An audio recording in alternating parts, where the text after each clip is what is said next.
देखिए, आज सिर्फ पाकिस्तान ऑक्युपाइड कश्मीर और गिलगित बल्तिस्तान की बात नहीं है। आरएसएस की और हम जितने भी हिंदुस्तानी हैं, अखंड भारत जो है ना, वो हम तो अखंड भारत की बात करते हैं। हम तो सिर्फ कोई गिलगित बल्तिस्तान और आजाद कश्मीर तक या पाकिस्तान ऑक्युपाइड कश्मीर तक तो महदूद नहीं है हमारी जो आइडियोलॉजी है या जो हमारा जो ओपिनियन है। और आप इवन आरएसएस के आप ऑफिस में भी जाएंगे तो आरएसएस के ऑफिस में आपको इंडिया का जो मैप मिलता है वो इंडिया का मैप नहीं है, वो अखंड भारत का मैप मिलेगा आपको।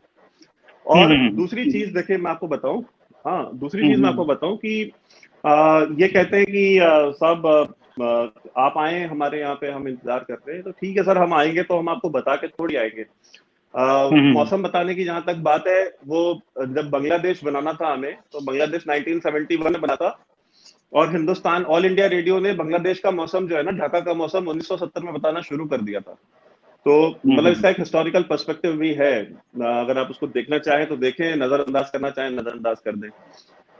और आपकी जहां तक आपने बात करी है कि कश्मीर जो डिस्क्रिमिनेशन है और इंडिया के अंदर भी जो है उसको लेकर के ऑपोजिशन हुई है और दुनिया भर की चीजें।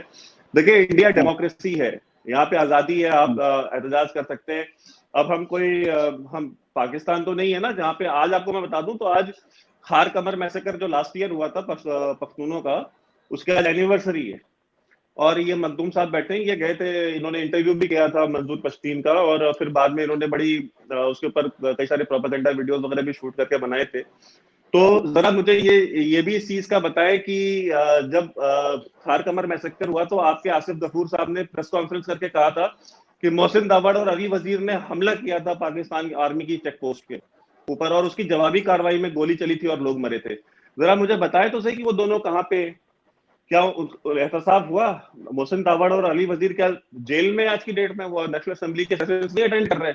आपने 6 महीने उनको बंद भी रखा, उसके बाद उसका निकला क्या नतीजा? उसका नतीजा कुछ नहीं निकला।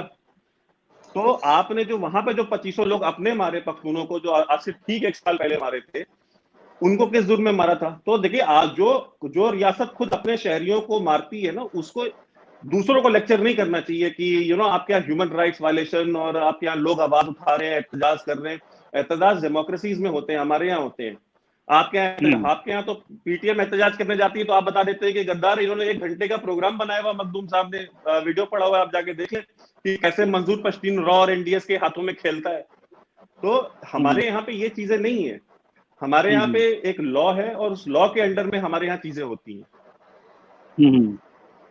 ठीक है, आप समझते हैं कि लॉ के तहत चीजें होती हैं। आप पाकिस्तान की डोमेस्टिक पॉलिटिक्स पे काफी बात कर रहे थे।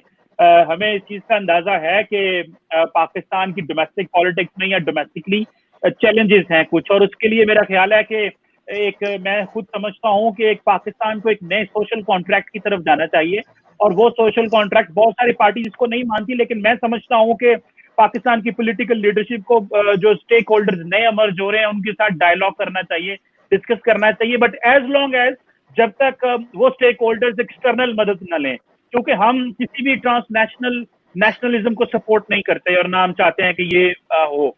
एनी हो, ये तो चलते ही रहेगा, इसमें है। लेकिन आप क्या समझते हैं कि जो इस वक्त इंडिया के अंदर एक मूवमेंट चल रही है, हम पाकिस्तानी, मैं आपसे पहले अब बात करूंगा कि पाकिस्तानी बात करते हैं। मुझे याद है कि जो राहुल मनमोहन सिंह थे, आपके फॉर्मर प्राइम मिनिस्टर, उन्होंने एक दफा कहा था कि जो इंडिया का जो सबसे बड़ा नेशनल सिक्योरिटी थ्रेट है वो इंटरनल है। तो मैं जानना चाहता हूं कि क्या वो जो सबसे बड़ा नेशनल सिक्योरिटी थ्रेट इंटरनल है कि एक्सटर्नल है आपके लिए? वैभव सिंह, और फिर उसके बाद मखदूम साहब। देखिए, मनमोहन सिंह ने जो बात कही, मनमोहन सिंह ने उसकी पॉलिटिकल कीमत भी चुकाई ना। उनकी पार्टी आउट ऑफ पावर चली गई और आज तक दोबारा पावर में नहीं आई, तो उसका जवाब मुझे क्या देना? उसका जवाब तो 1.3 बिलियन जो लोग हैं इंडिया में, उन्होंने दे दिया। उन्होंने और भी बड़ी बातें करी थी। उन्होंने उनके होम मिनिस्टर हुआ करते थे, उनका नाम था शिंदे साहब। उन्होंने सैफ्रॉन टेरर का टर्म जो है उन्होंने इंट्रोड्यूस करा दिया, और चिदम्बरम साहब ने कह दिया। इनमें से किसी ने दोबारा इलेक्शन जीता नहीं हिंदुस्तान में। तो देखिए, जब आप पॉलिटिकल स्टेटमेंट्स देते हैं ना, तो पॉलिटिकल स्टेटमेंट्स को पॉलिटिकली ही देखना चाहिए। मैं आपसे ये बात पहले भी कह चुका हूं कि इंडिया एक 1.3 बिलियन लोगों का मुल्क है। यहाँ पे डाइवर्सिटी बहुत ज्यादा है। यहाँ पे पॉलिटिकल स्टेटमेंट्स बतेरी तरीके की, अलग अलग तरीके की दी जाती हैं। उनका जियोपॉलिटिकल कोई सिग्निफिकेंस नहीं होता है। आपको चूंकि वो एक 70 साल से आप ये लगे हुए कि जिन्ना सही था यही साबित करने में लगे हुए हैं, जो कि मुझे नहीं पता कब साबित होगा। वो कुछ भी होता है तो जिन्ना वाज राइट, कुछ भी होता है तो देखिए ये मतलब अगर आपको यही करना है आप करें, आपकी वो आपका मुल्क है, आपको वहां पे क्या न्यूज चलानी है, क्या नैरेटिव बिल्ड करना है। बट इंडिया के अंदर इनकी जो स्टेटमेंट्स हैं इनकी कोई वैल्यू नहीं है। और जहां तक बात इंडिया की सिक्योरिटी की है, इंडिया की सिक्योरिटी इंटरनल चैलेंजेस जो है वो है, इसमें मतलब कोई बेवकूफ ही होगा जो ये कहेगा कि इंडिया के अंदर इंटरनल सिक्योरिटी चैलेंजेस नहीं है, बिल्कुल है।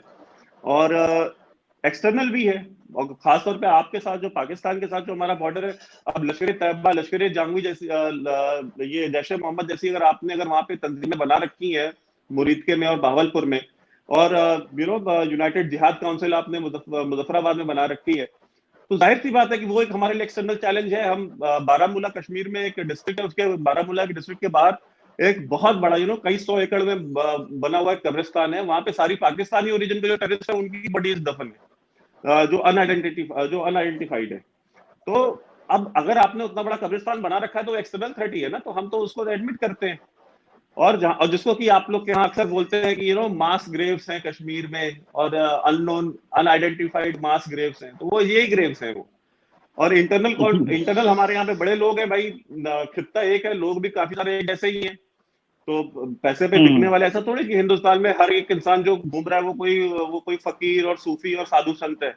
ये हमारे यहाँ भी बिकने वाले लोग पड़े हैं, तो वो भी एक हमारे यहाँ एक इंटरनल थ्रेट है। वो बहुत सारे उसमें मीडिया में भी हैं, बहुत सारे पॉलिटिकल पार्टीज में भी है, हर वॉक ऑफ लाइफ में है उस तरह के लोग। तो वो उसको भी हमें डील करना है, हम उसको भी डील करेंगे।